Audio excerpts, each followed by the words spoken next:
Hey, what's up guys, how's it going? It's John here again with another video. So today, well, first of all, sorry I haven't really been posting much lately. I've been pretty busy and kind of just, running out of things to do at the moment until I can find some time to get the Camaro to the dyno or get, for my buddy to get my turbo on my Fiesta. So not really a whole lot going on, but today I wanted to just show something cool that I've kind of been working on. I thought it was fun, little DIY project. So I've been rocking the factory intake on the Fiesta, and so I wanted to do something kind of fun, see if I could save some money and just see how creative I could be. So what I did was created my own intake, well, kinda.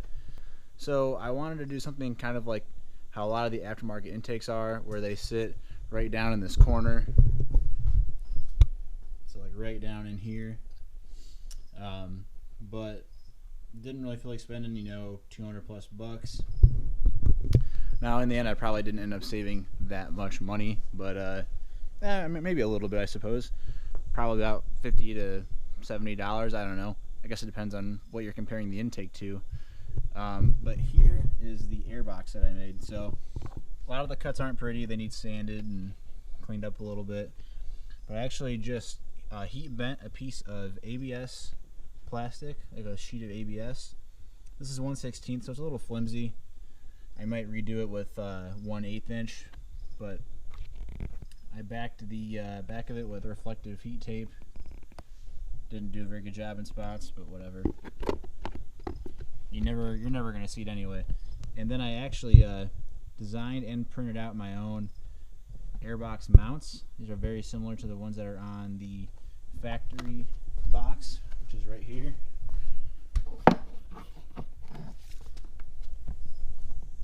So there is what I based them off of. That one's kind of broken, but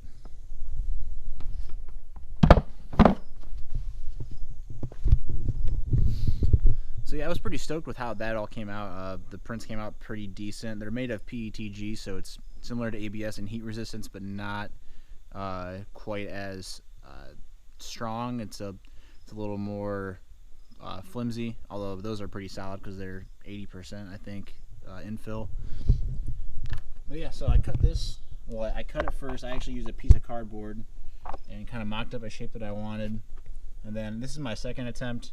The bends are a lot better on this one. I did get a couple of weird spots like that. I had to bend this back 180 degrees because I had it bent the wrong way. I had to bend it all the way back, and so some of the bends look weird. And then I took a little piece, and riveted it to hold it together. Once again, not pretty, but for now it'll do. And then I cut an opening. Once again, like I said already, you need to sand, clean this thing up, make it look a little better. And I got little marker spots that I need to try and clean off. But then I use this section here for the actual intake. So I got a ram air induction hose. You can use whatever induction hose that you want to do. And then this here I got on eBay. It's straight from China. I actually had to ship it from China. It's a little 2 3/4 inch MAF adapter pipe. And then MAF fits in perfect. And then this here is a K&N filter. So I'm actually going to put all the parts that I used on in the description. You can go and buy them, through that link. So now I'm going to throw this all in the car, and then I'm going to hop in and then get some footage. That way y'all can hear what it sounds like. It is noisy. It is very, very loud, but it's kind of fun. It's kind of ridiculous at the same time, but I think you'll enjoy it. All right, so she's in. Not looking too bad. A little crooked, but hey, whatever. Not gonna hurt anything. Just doesn't look too great. It's pretty snug. Could have, cut this a little less right there, but overall, it seals pretty good, I would say. Not much of a gap in most places. So, and I have had this on before already, just driving around a little bit, but the temps are actually not that bad. And now I'm going to fire it up, and we're going to see how it sounds, even though I already know how it sounds, but it's pretty fun. So I'm still excited to hear it again.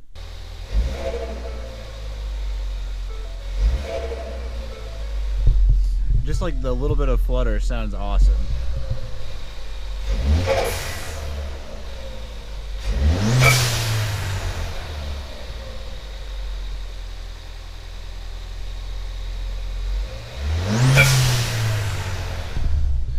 it's so friggin' ridiculous. Like it's a little overkill. It sounds way too loud, but it's super fun.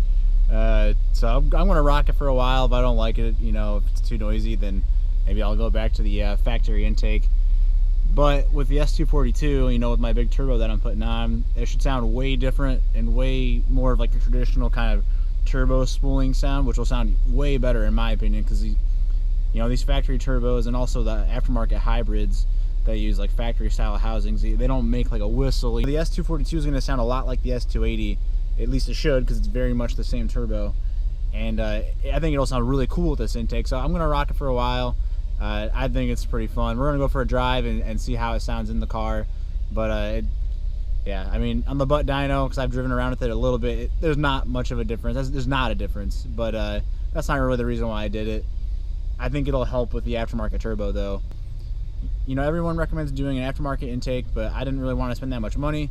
I made my own, and when I think about how much I have into it, I probably have about $130 to $140 in all of this. And like I said, I'll put all the supplies in the video details, you know, in the description box. I saved a little more money than most would, because I found the filter for like half the price of a new one, because it was on eBay. Some guy had bought it, never used it, and so I got it for dirt cheap, you know, 20 bucks compared to like 40 or 45. But you can get cheaper filters that are pretty much exactly the same. I just like using K&N because they're a good brand, and I trust them to stay together.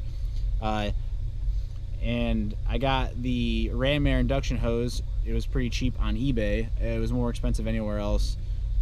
So yeah, I mean, I saved some money and cut some corners. I had to wait a little longer to get my stuff, but overall I think it was worth it.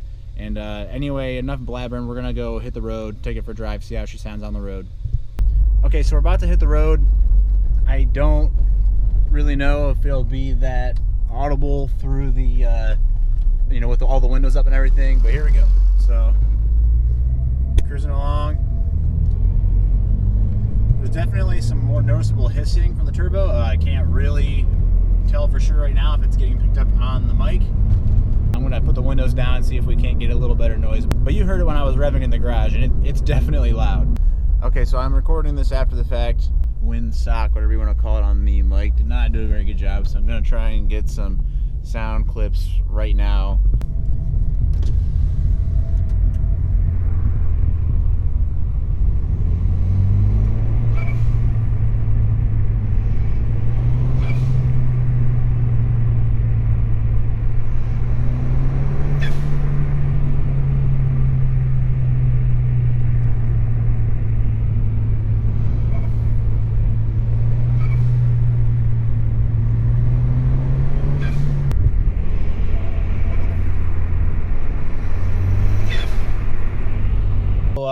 Drove it around for a little bit. When cruising, it seems to kind of teeter around 12 to 13 degrees above ambient. That was after a couple minutes of driving, you know, fully up to temp and everything. And when I would get on it, it would go down to about 10 to 11 over, which I don't think is that bad personally, especially for a thin little piece of ABS. I might try and use a thicker material, like I said. Maybe that'll help some too. But overall, I don't think it's that bad. And compared to what I've heard of some of the aftermarket intakes, definitely not bad temps in my opinion. So I'm gonna rock it for now. I think it's fun. It's kind of, you know, like I said, it's really silly and everything, but I'm enjoying it for now. And if I get tired of it, then I'll get rid of it. But anyway, thanks so much for watching, guys. Like I said, sorry I haven't had much material lately. Just kind of running out of stuff to do, especially since I can't really get around to doing my main stuff, which is like getting the Camaro to the dyno. Still not sure when I'm gonna be able to do that, since I would probably need a weekend, and I'm about to get really busy here in the coming weeks. You know, working 7 days a week is I'm gonna end up working 7 days a week here soon, and probably, you know, 15 plus hours a day. So that'll probably last for about a month, maybe a little longer. And I just don't know when I'm gonna get around to getting the Camaro on the dyno. Not sure about the Fiesta yet, when my buddy's gonna be able to get it in. He's been pretty busy, but he's gonna let me know. But for now, that's it. Thanks so much for watching, guys. Make sure you like this video, subscribe to the channel, and y'all take it easy. Have a good one. Peace.